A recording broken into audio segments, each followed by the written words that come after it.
S ಇನ್ನು ಸ್ಫೋಟ ಸ್ಥಳದಲ್ಲಿ ಡಿಟೋನೇಟರ್ ಮಾದರಿ ವಸ್ತು ಪತ್ತೆಯಾಗಿದೆ ಎಂಬ ಮಾಹಿತಿ ಕೂಡ ಸಿಗ್ತಾ ಇದೆ. ಗ್ರಾಹಕರೊಬ್ಬರು ಇಟ್ಟೋದಂತಹ ಬ್ಯಾಗ್ ನಲ್ಲಿ ಸಾಕಷ್ಟು ವಸ್ತು ಸಿಕ್ಕಿರುವಂತದ್ದು, ಬ್ಯಾಟರಿ ಆಗಿರಬಹುದು, ಇದೆಲ್ಲ ಆ ಬ್ಯಾಗ್ ನಲ್ಲಿ ಸಿಕ್ಕಿದೆ ಎಂಬ ಮಾಹಿತಿ ಸಿಗ್ತಾ ಇದೆ. ಸ್ಥಳ ಪರಿಶೀಲನೆ ನಡೆಸಿದಂತಹ ಸಂದರ್ಭದಲ್ಲಿ ಬಾಂಬ್ ಪತ್ತೆ ಆಗಿದೆ. ಜೊತೆಗೆ ನಿಷ್ಕ್ರಿಯ ದಳ ಕೂಡ ಅಲ್ಲಿ ಪರಿಶೀಲನೆಯನ್ನ ಮಾಡಿರುವಂತದ್ದು. ಇದೆಲ್ಲವನ್ನ ನೋಡಿದ್ರೆ ಡಿಟೋನೇಟರ್ ಮಾದರಿಯ ವಸ್ತು ಅಲ್ಲಿ ಪತ್ತೆ ಆಗಿದೆ ಎಂಬ ಮಾಹಿತಿ ಸಿಗ್ತಾ ಇರುವಂತದ್ದು. ಶಾಂತವಾಗಿದ್ದಂತಹ ಬೆಂಗಳೂರು ಒಂದು ರೀತಿಯಾಗಿ ಇವತ್ತು ಬೆಚ್ಚಿ ಬಿದ್ದಿದೆ ಅಂತ ಹೇಳ್ಬೋದು. ವೈಟ್ ಫೀಲ್ಡ್ ಬಳಿಯ ಕುಂದನಹಳ್ಳಿಯಲ್ಲಿ ಇರುವಂತಹ ರಾಮೇಶ್ವರಂ ಕೆಫೆಯಲ್ಲಿ ಇವತ್ತು ಸ್ಫೋಟ ಸಂಭವಿಸಿದೆ. ಸಿಲಿಕಾನ್ ಸಿಟಿ ಜನರಿಗೆ ಒಂದು ರೀತಿಯಾಗಿ ಇದು ಆಘಾತ ಅಂತಾನೆ ಹೇಳ್ಬೋದು. ಆರಾಮಾಗಿದ್ರು, ಹೋಗ್ತಾರೆ ತಿಂಡಿ ಅಥವಾ ಊಟ ಮಾಡೋದಕ್ಕೆ ಅಂತ ಹೋದಂತಹ ಸಂದರ್ಭದಲ್ಲಿ ಇವತ್ತು ಏಕಾಏಕಿ ಸ್ಫೋಟ ಆಗುತ್ತೆ ಅಂದ್ರೆ ಸಿಲಿಕಾನ್ ಸಿಟಿ ಜನರಿಗೆ ಒಂದು ರೀತಿಯಾಗಿ ಭಯದ ವಾತಾವರಣ ಇವತ್ತು ಸೃಷ್ಟಿ ಆಗಿರುವಂತದ್ದು.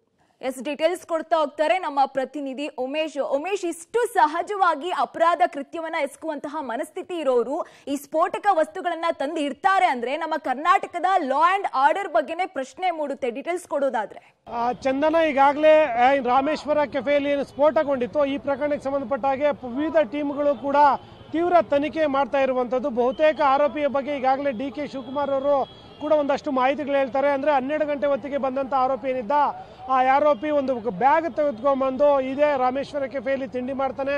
ತಿಂಡಿ ಮಾಡಿದ ನಂತರದಲ್ಲಿ ಏನು ಹ್ಯಾಂಡ್ ವಾಶ್ ಏನಿರುತ್ತೆ ಅಲ್ಲಿ ಜಾಗದಲ್ಲಿ ಹೋಗುವಾಗ ಬ್ಯಾಗ್ ಬಿಟ್ಟು ಹೋಗ್ತಾನೆ. ಬಿಟ್ಟು ಹೋದ ನಂತರದಲ್ಲಿ ಸುಮಾರು 1 ಗಂಟೆಗಳ ನಂತರದಲ್ಲಿ ಅದು ಸ್ಫೋಟಗೊಂಡಿದೆ. ಸ್ಫೋಟಗೊಂಡ ನಂತರದಲ್ಲಿ ಆತ ಇಲ್ಲಿಂದ ಒಂದು ಬಸ್ ಹತ್ತಿ ಹೊರಗಡೆ ಹೋಗಿರೋದ್ರ ಬಗ್ಗೆ ಕೂಡ ಪೊಲೀಸರಿಗೆ ಮಾಹಿತಿ ಸಿಕ್ಕಿದೆ ಅಂತ ಹೇಳ್ತಾ ಇರುವಂತದ್ದು. ಹಾಗಾಗಿ ಪ್ರಕರಣದ ಆರೋಪಿ ಏನಿದ್ದಾನೆ ಆತನ ಬಗ್ಗೆ ಬಹುತೇಕ ಮಾಹಿತಿ ಕಲೆಕ್ಟ್ ಮಾಡಿದೀವಿ.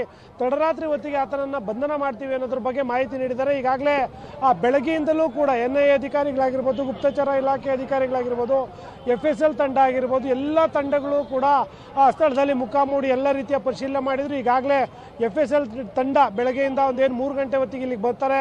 ಇಲ್ಲಿವರೆಗೂ ಕೂಡ ಬಾಂಬ್ ಬ್ಲಾಸ್ಟ್ ಆದಂತ ಎಲ್ಲ ಜಾಗದಲ್ಲಿ ಪರಿಶೀಲನೆ ಮಾಡಿ ಅಲ್ಲಿ ಸ್ಫೋಟಗೊಂಡು ಸಿಕ್ಕಂತ ಎಲ್ಲ ವಸ್ತುಗಳನ್ನು ಕೂಡ ಒಂದು ವಶಕ್ಕೆ ಪಡೆದು ಅವನ್ನ ಪರಿಶೀಲನೆ ಮಾಡುವಂತ ಕೆಲಸವನ್ನು ಈಗ ಮಾಡಿರುವಂತದ್ದು. ಸದ್ಯಕ್ಕೀಗ ಆ ಕೆಫೆ ಏನಿದೆ, ಈ ಕೆಫೆಯಲ್ಲಿ ಕೆಲವೊಂದಷ್ಟು ಅಧಿಕಾರಿಗಳು ಹೊರತುಪಡಿಸಿದ್ರೆ ಬೇರೆ ಯಾರೂ ಕೂಡ ಇರಲಿಲ್ಲ. ಯಾಕೆಂದ್ರೆ ಎಲ್ಲರೂ ಕೂಡ ತಮ್ಮ ತಮ್ಮ ಕೆಲಸಗಳಲ್ಲಿ ಏನೋ ಮಾಡ್ತಾ ಇರುವಂಥದ್ದು. ಅಂದ್ರೆ ಆರೋಪಿನ ಬಂಧನ ಮಾಡಲೇಬೇಕು ಅನ್ನೋ ನಿಟ್ಟಿನಲ್ಲಿ ಕಾರ್ಯಾಚರಣೆ ನಡೀತಾ ಇರುವಂಥದ್ದು. ಹಾಗಾಗಿ ಇನ್ನೇನು ಒಂದು ಕೆಲವೇ ಗಂಟೆಗಳಲ್ಲಿ ಆತನನ್ನು ಬಂಧನ ಮಾಡ್ತೀವಿ ಅನ್ನೋ ನಿಟ್ಟಿನಲ್ಲಿ ಪೊಲೀಸರು ಮಾಹಿತಿ ನೀಡಿರೋದ್ರಿಂದ ಆತನ ಬಂಧನ ಆದ ನಂತರದಷ್ಟೇ ಅಸಲಿ ಕಾರಣ ಏನು ಮತ್ತು ಆತ ಯಾರು, ಯಾವ ಕಾರಣಕ್ಕಾಗಿ ಈ ಕೃತ್ಯ ಎಸಗಿದ ಅನ್ನೋದ್ರ ಬಗ್ಗೆ ಮಾಹಿತಿ ಸಿಗಬೇಕಾಗಿರುವಂಥದ್ದು.